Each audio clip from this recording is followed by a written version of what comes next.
Hey, Alpha fam, welcome back to another episode of Alpha Commission. Today on Alpha Commission, of course, we're going to go over the green and the charts. The altcoins do seem to be just continuing to pump just a little bit. It is a bit scattershot, hit or miss. The money is just going into certain coins, which are kind of pumping and dumping, to be honest. We're seeing a lot of 5 to 10% spikes and then retraces very quickly, with a few of them enduring, such as good old lunch over here, right? Nice hit by HNT. So, guys, just be careful out there. Make sure you're using your stop losses. A lot of people getting liquidated, and again, it's just scattershot, hit or miss. On the Bitcoin chart, we do see that the same pattern that we've been following has been persisting. Of course, we do just have this lightning bolt from heaven, right? Kind of like Thor just bringing the lightning down in the Marvel universe, just here in the cryptoverse. And, is this going to continue that bear flag pattern that we have printing on Bitcoin, just like this one took us down here? Could this one take us down even a bit lower? Perhaps, so we are all on high alert about that. And of course, we were giving the warnings over here at Alpha Commission when we did mention that there was that rising wedge that does have a tendency to break down right in this resistance area. And so we did. And of course, we got out with our profit and have just been watching the market kind of collapse ever since. I mean, unless you've been shorting. But, what was printing on the Bitcoin chart, of course, is this falling wedge now. And so while we do have a bit of a smaller, uh, you know, uh, uh, I guess you'd say bear flag inside of this, rising wedge, basically one that could take us down to this level around 17,600, around 18,000. So far, that bear flag, right, that we had projected has only taken us halfway down. And so now we have this kind of smaller bear flag that basically could continue the rest of the way if we just take this measurement here, and if it was to break down, then again, it's that 18,000 to, again, if this one wants to complete its drop, then perhaps as low as 17,600. So we are on kind of alert for maybe some type of spike to the downside, just testing our previous lows. And personally, I think that would be a good thing. It might just create a divergence on the RSI. It might create some type of bullish divergence, which could then perhaps allow, after maybe a bit of a fake out, to pop back up and test these levels maybe around 21,000 to 23,000, assuming that this falling wedge has enough energy to carry out its patterns. Right now, it's only testing the breakout. And in the past, I just want to point out that we do have these kind of wedges that form off the ends of these bear flags.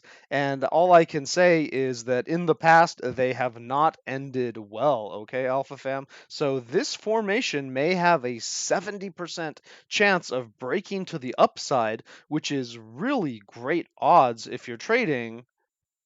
But the problem is that every wedge at the end of one of these bear flags, the bear flag has won. And so basically, we've just seen them drop down. Okay, so this is a bit more of a technical pattern. And so I do trust this pattern a little bit more than some of these other wedges, which were a bit more. Some of them were diamond shaped, some of them were just kind of equilateral triangles.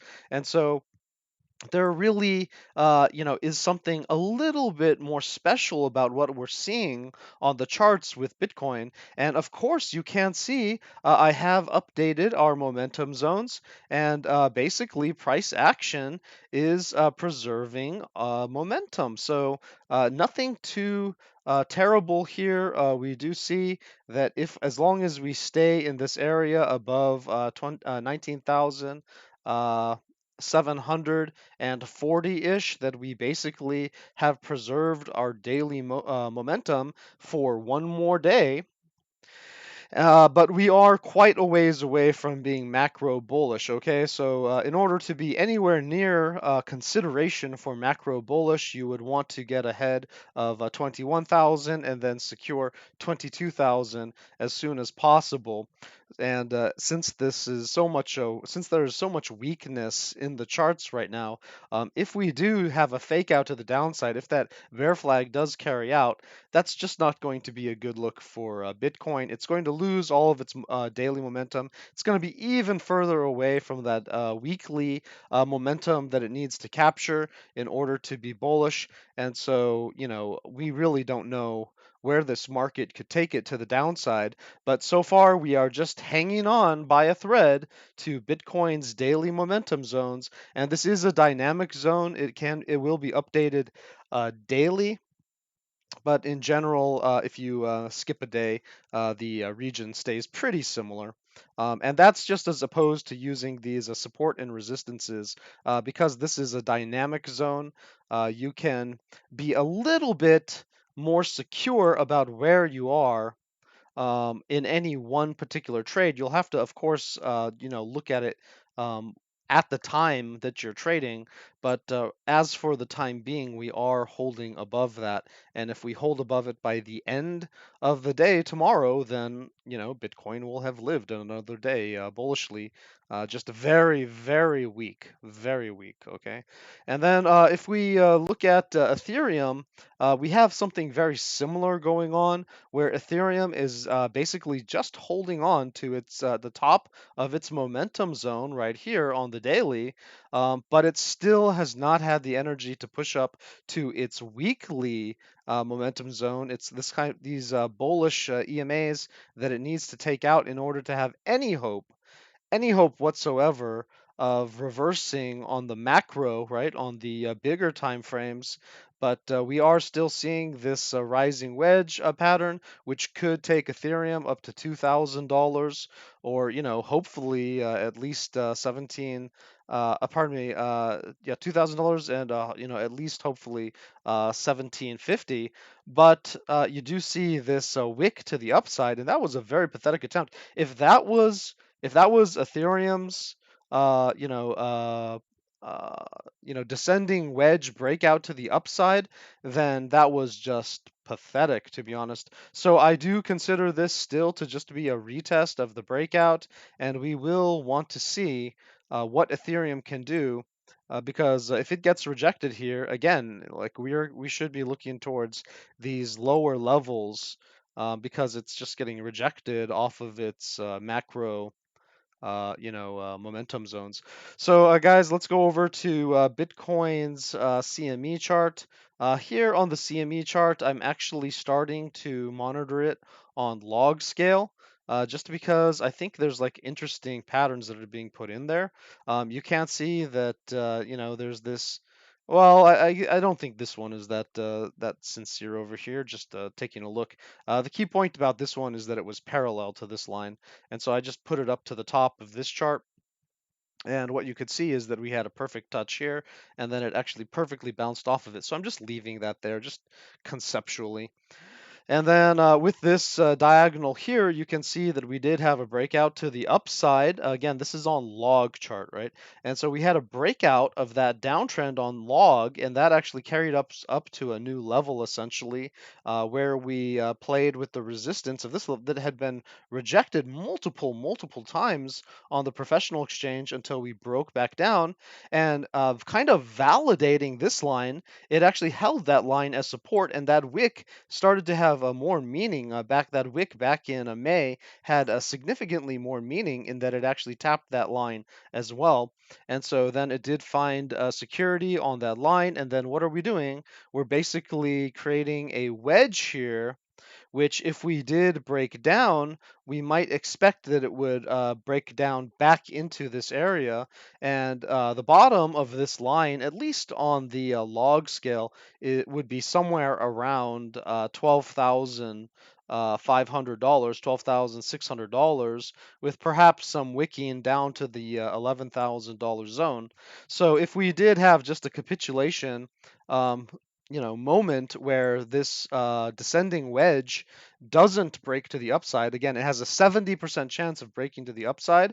But if this asset is just so weak, if the stock market is so weak, if the macro, financial, global economic conditions are just so weak and it breaks to the downside, then perhaps this trend line would catch it, right? Would catch it down here before it has a chance to perhaps fill in this CME gap.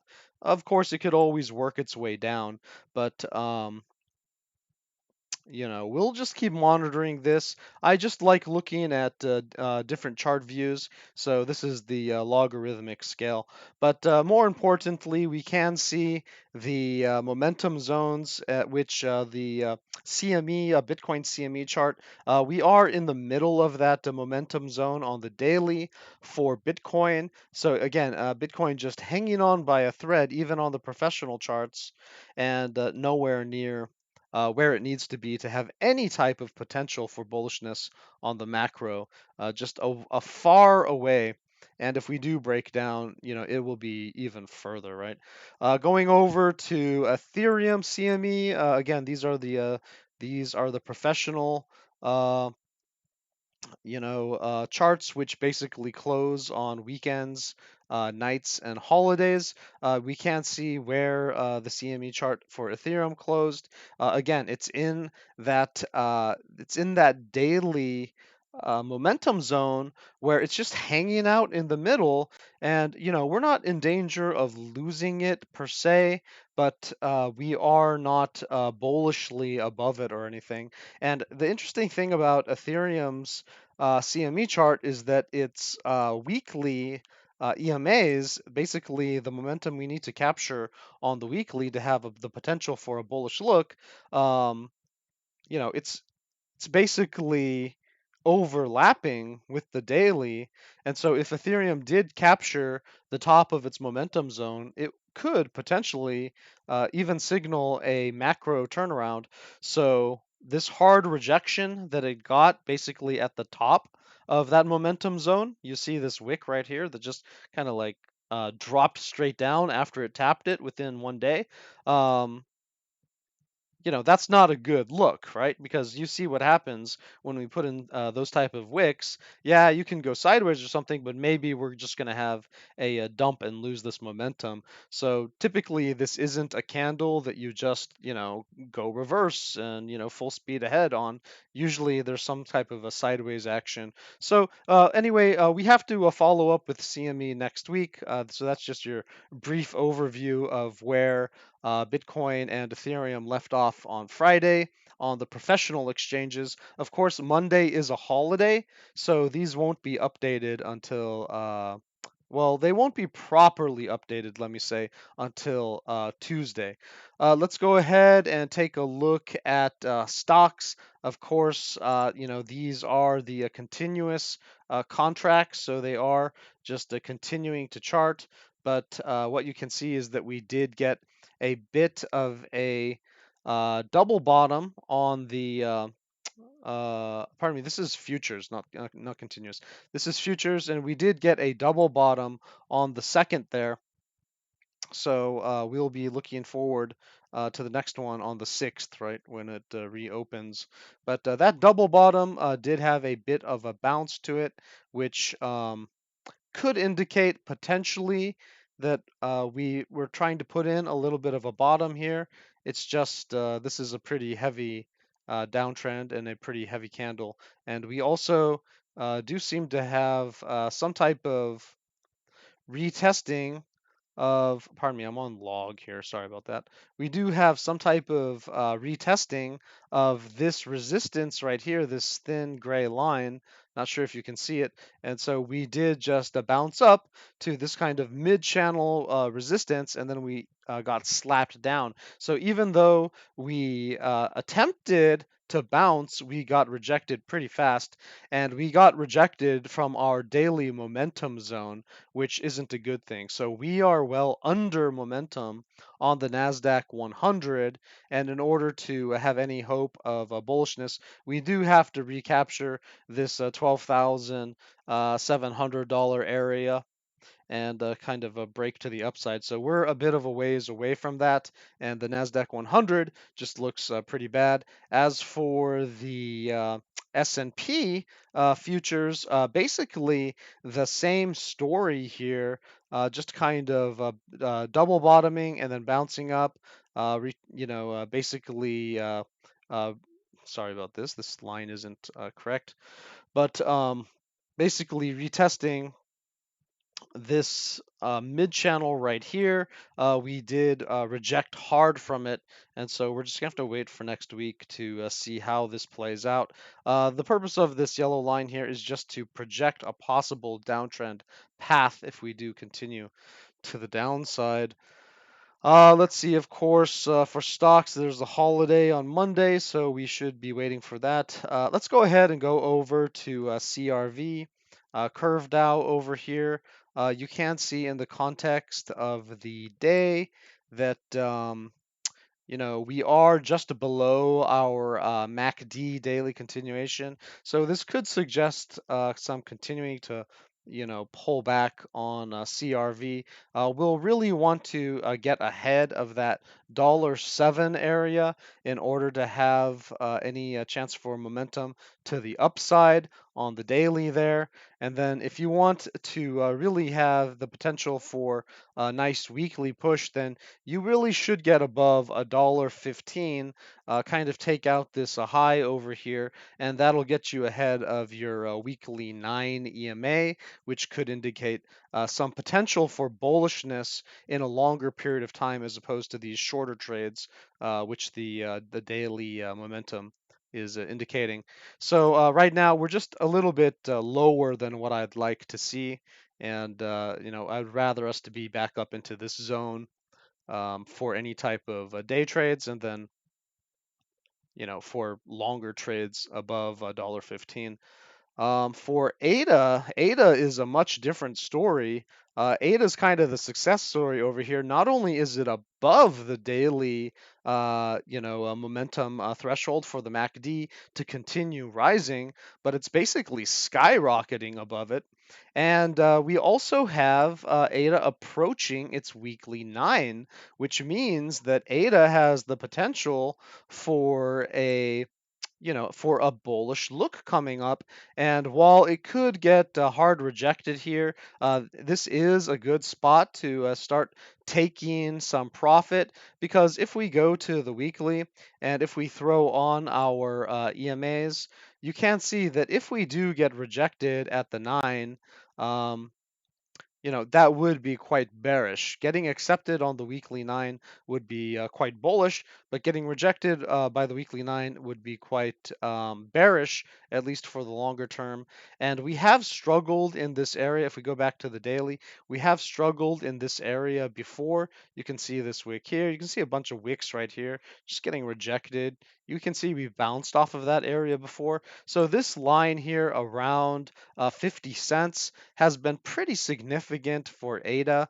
Guys, remember, I wasn't really that bullish on ADA until we pushed through 50. And then on a pullback, I suggested to really get in because it broke through that 50 area. And then we just started to make higher lows and just kind of shooting up. So this is going to be a real test for ADA.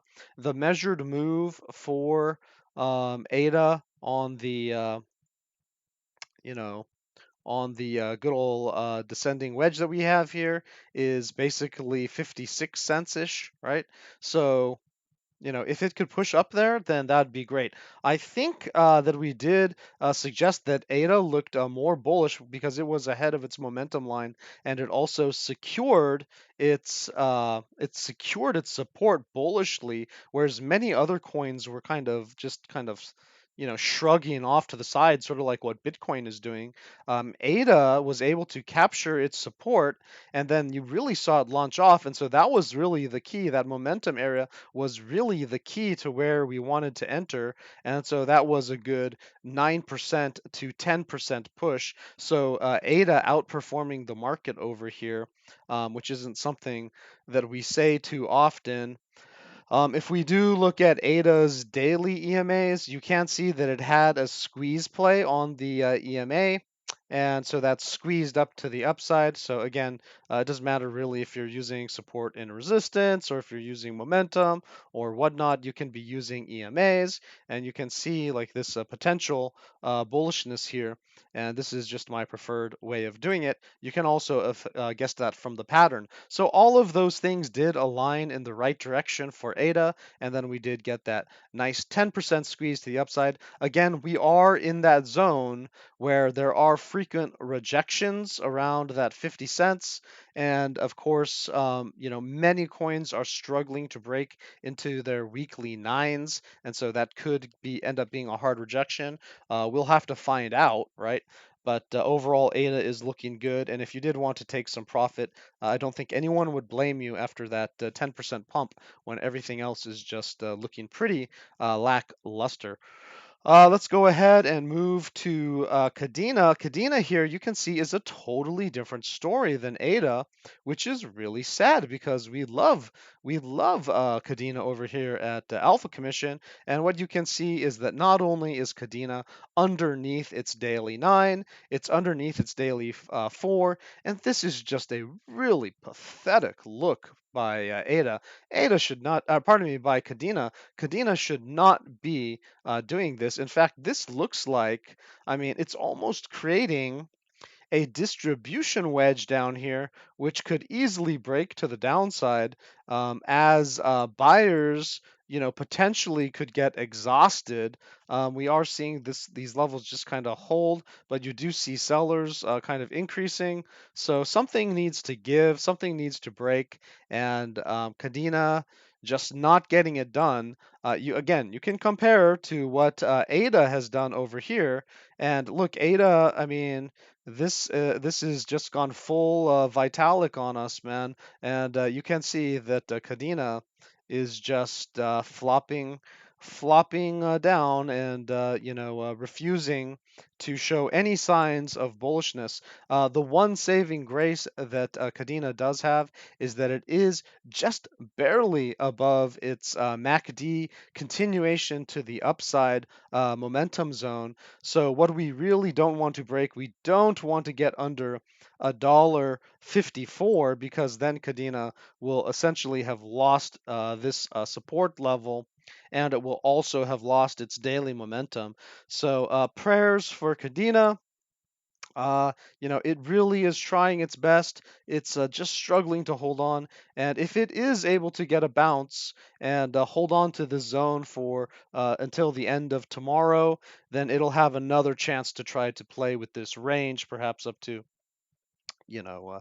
some of these candles $1.60, maybe $1, 68, something like that. The way that ADA has done, but right now not looking good for Kadena. Way, way, way far away from its weekly 9 that it needs to secure for any type of a bullish look. So just looking very piss poor. Sorry, Kadena fam.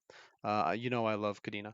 Let's see for Zilica, very similar story. Very, very similar story here. Just barely hanging on to its momentum zone by a whisker on the daily, but very similar to Kadena, rejected by the daily 9, rejected by the daily 4, looking absolutely pathetic down here.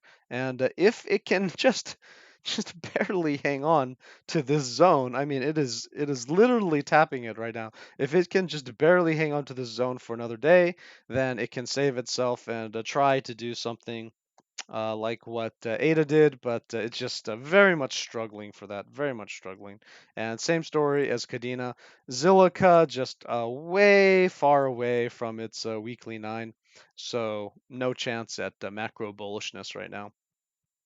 Again, guys, I just want to show you that ADA is right there at its weekly nine, like just about to challenge it. And so, again, like it is possible to find these coins that are potentially flipping to some macro bullishness. Not there yet, but potentially. And then, you just see these other coins that are just incredibly weak, like Kadena and Zilica right now. And then we look at Flux. And boy, oh boy, is this a different story. While Flux is struggling to hold on to its daily momentum zone, just like many of these other coins are, as Bitcoin and Ethereum kind of wobble, as stocks just wobble, what you can see is that Flux actually is well beyond its weekly 9 EMA, which means that there is a huge chance for macro bullishness on Flux. Let's jump over to the weekly to just see what type of a pattern is being put in here. And my goodness, look at this. The weekly squeeze on Flux has already occurred, and it's staying above its 9, and it's also above its weekly 4, guys.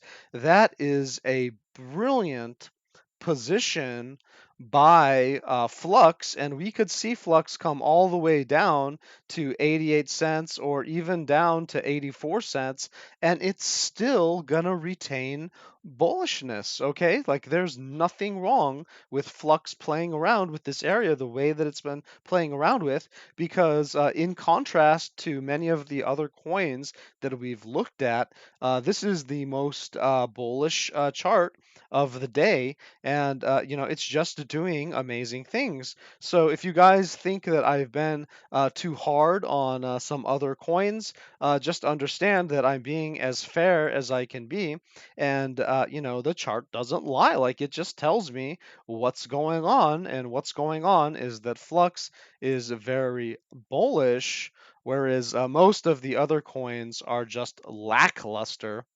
And Ada is putting in a really noble attempt and outperforming the market. So Flux and Ada, good job. Zilica and Kadena, nice try. Curve, basically same thing. But the thing about Curve is that it did push up into its weekly 9 area. So if you can see this, while it did get a hard rejection down, the fact that it's holding support, and it does have another chance to kind of get in there. But I can say that that Curve failed in its attempt, right? It failed in its attempt, but that doesn't mean it doesn't have a second chance potentially coming up. Okay, so we're gonna keep monitoring Curve as well. Guys, I think I'm going to wrap it up there. The VIX again is just kind of like a middling, kind of retesting some stuff. Had that scam wick. DXY was kind of pumping on us. USDT having that kind of flux, kind of bullish look, which isn't good, guys. That's the VIX, USDT, the DXY are not good for trading. And so, as those things are all looking fairly bullish, we just want to be very wary in the upcoming week, because, these things could continue to push up, and they don't look like they're ready to just dramatically turn around anytime soon. You can see these wicks that might happen, but they've already bottomed and they're pushing up. Okay, so like these things have put in their bottom and they're pushing up, and it's a bit early to just think that they're just going to kill over and die. Some of them are putting in some type of bearish divergences, so we will continue to monitor that. But as for now, we just have to be very cautious. And since it's the weekend, just to wrap things up, since it's the weekend, there could be some weekend shenanigans. Of course, volume is quite low during the weekends. Moves that happen on Saturday and Sunday can potentially be fake outs, and it's really not going to be until Sunday late afternoon US time that you're really going to start to see the markets try to resync with the professional exchanges. And then, of course, this week there's a holiday on Monday, and we do have some news coming up, especially for the Eurozone. So it could end up just a short week of high volatility, and we're just going to have to play it by ear. Nothing I can really call. Guys, that was your alpha for the day. Stay safe and happy trading.